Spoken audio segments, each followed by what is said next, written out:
Hello, guys. And if you do love a Reddit story, why not consider hitting that like, subscribe, maybe that notification bell too? This story was sent to us by a girl whose name we promised to keep secret. Story 1. Sex and Communication. Stuck 3F and 37M. I've been dating my partner for just over 3 years. Our relationship has been very difficult from the start, but we've both been very committed to each other and to trying to make the relationship work. I'm feeling confused about where my boyfriend and I are, and we lack effective communication skills to work it out together. So as I see it, there are two main issues. Sexual compatibility, communication compatibility, sexual compatibility. When the relationship started, we were pretty hypersexual together. While we may have slightly high libidos, I think that sex may have also been a subconscious way to people please each other. After 3 years and 2 years living together, our sex life looks a lot different. I'm definitely the more sexual, flirty one. I make efforts to flirt, initiate sex, and talk. For some reason, this isn't really reciprocated. He is quick to get hard, in the morning, laying close to each other in bed when touching him. However, I've realized over the years that that doesn't necessarily mean he wants to have sex. However, he has never communicated this with me directly. See communication compatibility section. I've just realized because when I feel he's hard and try to initiate, he'll make an excuse or play me off. In general, he isn't very sexually outgoing, even though I have been extremely communicative in how attracted I am to him, the things I like about him, the things I like that he does to me. He never really expresses any kind of horniness. He doesn't grab me and show me he wants me. And he certainly doesn't verbally tell me how he wants me. Even when I communicate to him via text about things I want to do, he usually says something like LOL and changes the subject. I'm starting to feel uncomfortable about the lack of enthusiastic consent. He has shared with me that he likes when I initiate, but I also feel like he may sometimes be acquiescing because he thinks I want it. It also just makes me feel shitty about myself because I don't feel desired. He doesn't even compliment me. To make it more complicated, he still regularly masturbates, a topic which he is very private and secretive about. Now all of this is easy peasy stuff you can just talk out with your partner, which brings me to probably #2. We can't communicate effectively. Communication compatibility of my partner is, truth be told, just a very uncomfortable person. He lacks confidence, lives with a lot of unexamined shame, I don't even think he realizes this fully, and not very communicative in general. When conversations get difficult, he shuts down very quickly, and I admit that I've done damage to his fragility by getting emotional and reactive after years of not being able to communicate with my partner. It's extremely frustrating. This is how conversations used to go. Mel, I noticed XYZ. Can you tell me what's going on for you? Him, I don't know, nothing? Continue with the pattern of me phrasing a question, him not having an answer. Me. Well, it makes me feel like XYZ when ABC happens. Him. Okay, sorry, I'll do better. He may make an effort too, 3 times, then he stops and reverts back to his previous behavior. Now when we try to talk, I'm nervous, pent up emotionally, and desperate to talk about these things. Him. Sensing the build-up in me, extremely anxious because these conversations go poorly and typically end in fights. He knows I'm going to press him on things. I've been in therapy for years working on my own issues and the issues that have come up in the relationship, including my reactivity and judgmentalness. My partner desperately needs to go to therapy for his own issues, his own stuff in the relationship, and says he's open to it, but won't take the next steps in making an appointment. I have told him this is at the detriment to the relationship, and that we won't last if we aren't committed to working on ourselves and the relationship. We went to couples therapy for a few months, but I don't feel as though it was very effective. We stopped when our schedules changed and then never picked back up. The therapist was a man and very solution skills based. We would end the sessions with commitments, and my partners were never honored. It felt like a huge waste of time. In the future, if we try again, and we most definitely should, I think we really need a therapy to facilitate us talking to each other and essentially moderating. I don't think my partner knows what healthy reciprocal conversations looks like. I need to do better managing my emotions. Breaking up, yeah. I think after you make years of effort to work things out, but there is no communication or actionable efforts to work on oneself, it looks like this path leads down breaking up. I really hope it doesn't. I really love this guy and want it to work, but I know it doesn't look good, and I'm not getting any younger. I'm mostly just looking for insights from people who have experienced something similar from either side, particularly his, and some advice. As much as I don't want the relationship to end, hearing that it might have to would be important too. Story 1, Update 1. My partner and I may not be sexually compatible, but lack the effective communication skills to work it out. Looking for insights and advice. Story 1, Comments 1. At the root of this is your partner's personal issues and his inability to deal with or progress on them. He is not ready for a romantic relationship with anyone. As long as you let him get away with not doing anything with it, you are in a way enabling him to continue doing nothing. Some people won't change or take measures before they hit rock bottom, unfortunately. I would not advise you to make him into your project to fix. Better he fixes himself. You shouldn't need to wait or be put on a sideline. As for your partner, I would recommend the book No More Mr. Guy. If you look past the cheesy title, it is about becoming an integrated male who is able to identify and communicate and take responsibility for seeking his own needs met. It could serve as a starting point to get himself into therapy. Story 1, Comments 2. My partner is, truth be told, just a very uncomfortable person. He lacks confidence, lives with a lot of unexamined shame, I don't even think he realizes this fully, and not very communicative in general.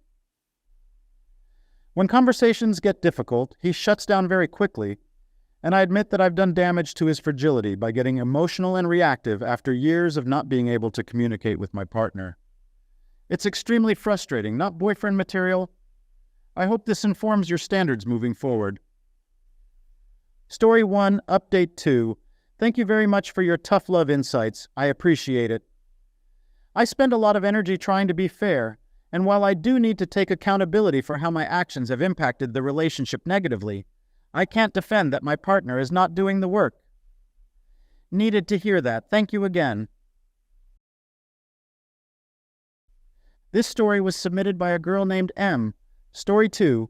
My boyfriend, 31M, lied to me, 27F, about travel arrangements with his ex-wife/baby mama.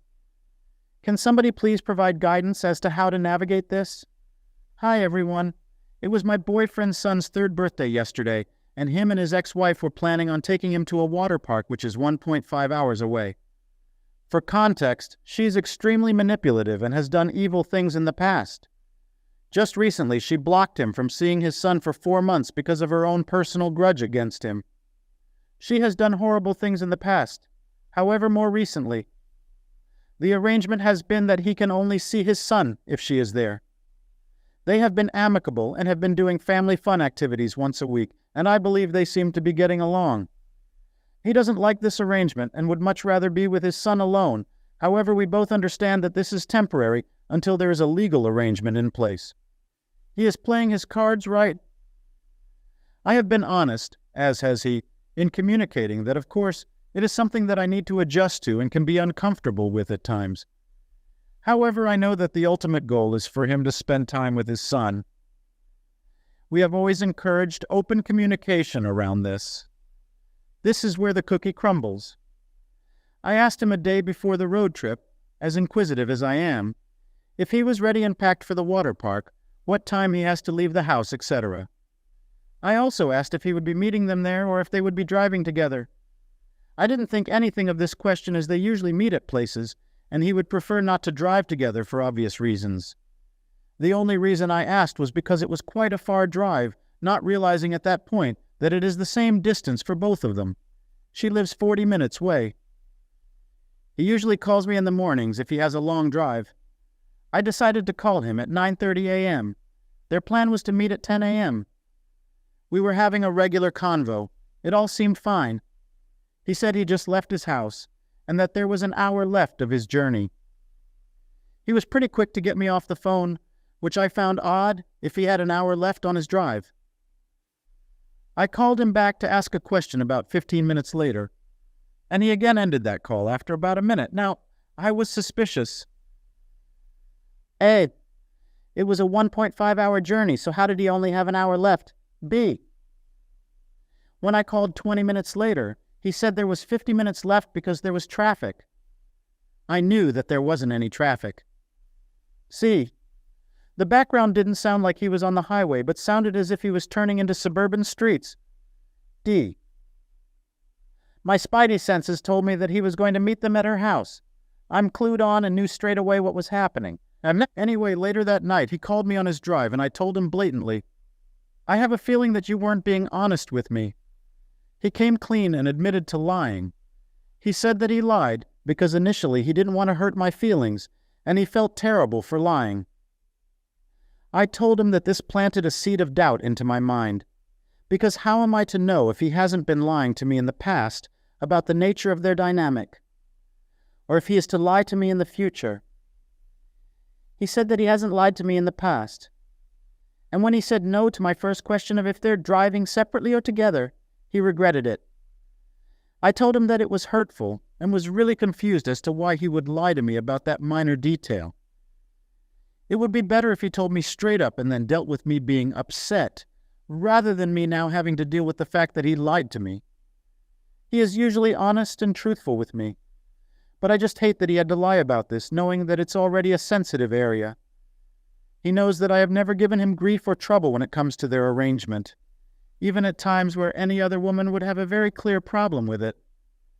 I take the understanding approaching and do not add on to his plate. I believe his reason as to why he lied, but I can't shake this feeling of doubt. And anyway, I told him that I'm still upset about it and that we can talk about it another time. We're supposed to meet up today, and I just need some help as to how to navigate this. Story 2, Update 1. My boyfriend lied to me about the car arrangements for a road trip, and he was actually going to be going with her. He kept the lie going until I confronted him that night. Story 2, Comments 1. It makes absolute sense for them all to drive together because why wouldn't you? So why didn't he just tell you that from the get-go? He's made this so much bigger than it actually needed to be. Lies are a difficult one.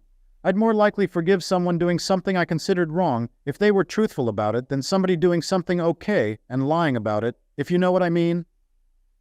Story 2, Comments 2. All right, there's a lot about this story that doesn't add up. First off, losing alone time with the kids takes a substantial transgression. Second, what a silly thing to lie about. Totally unforced and unnecessary. Third, if she kept his kid away from him for months, why didn't he go to courts for review of the situation? That's a huge no-no. I think there is a lot he's not being honest about, or perhaps you're willfully ignorant to.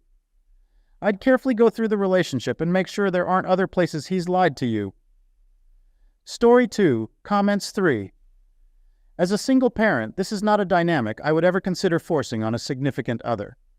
If he doesn't have these things ironed out legally, it's going to continue.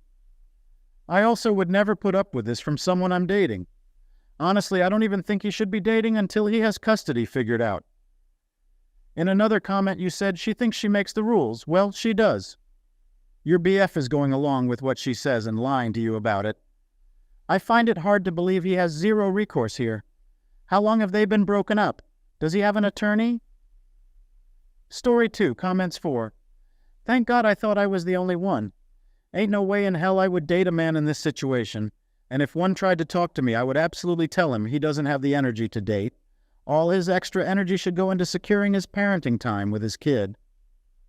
I have a garbage ex who jumps in and out of my kid's life at his convenience, and he always has a girlfriend. All of the women he has found are educated, have good careers, and have a kid. He has a type. So I am, now, never surprised to find guys in nope situations that have found women willing to date them. Thank you so much.